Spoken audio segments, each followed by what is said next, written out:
serikali ya Chama cha Mapinduzi imewaondoa wananchi takriban 30,000 wanaotegemea wapate riziki pale, badala yake imempa mtu mmoja ambaye ni Shanta Gold Mine anayemiliki eneo lile. Sasa tunajiuliza, kama sisi wenye Chunya leo tuko very proud kulitambulisha tunatoka Chunya, alafu tuna sehemu za kuchimba, serikali inatoa upendeleo kwa wageni kumiliki maeneo yale, raha kuwa na dhahabu ni nini? Kwa hiyo Mheshimiwa Mwenyekiti, tunaitaka serikali yetu ya Chadema iandae sera nzuri kurudisha viwanja kwa wananchi wa mahali husika ili waanze kuwa matajiri wao, alafu wageni wafuate. Shanta imetoka Uingereza, wanaondoa dhahabu. Elimu kwa sababu wananchi hawakupewa, viwanja vinamilikiwa na watu wa mikoa mingine kwa sababu sisi tumekuwa wajinga, maana sisi hatunyima elimu. Mara ya mwisho mbunge mwenye akili jimbo hili mheshimiwa alikuwa ni Mheshimiwa Njeru Kasaka.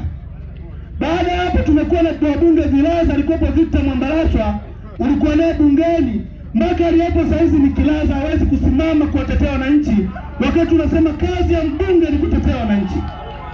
Kwa hiyo Mheshimiwa Mwenyekiti, ujue sura hiyo pamoja na utajiri tunaohubiri wa Chunya, wananchi wa Chunya bado wana hali mbaya, maana serikali ya Chama cha Mapinduzi imekalia zile dhahabu na kuwapa wageni. Wananchi hao bado ni masikini wa kutupwa.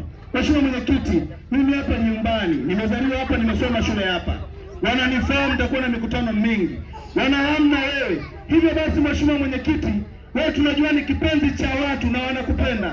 Niachie muda huu nimkaribishe Mheshimiwa Mwenyekiti wa kanda aweze kumleta rais wa mioyo yenu.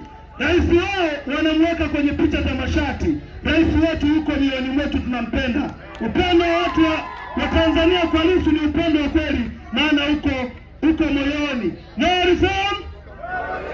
Tunasema tutazuia uchaguzi bila sheria za mabadiliko, bila mabadiliko ya sheria. Mheshimiwa Mwenyekiti wa kanda, karibu. Najua mimi ni mboi hapa kidogo, lazima kidogo niliona salamu.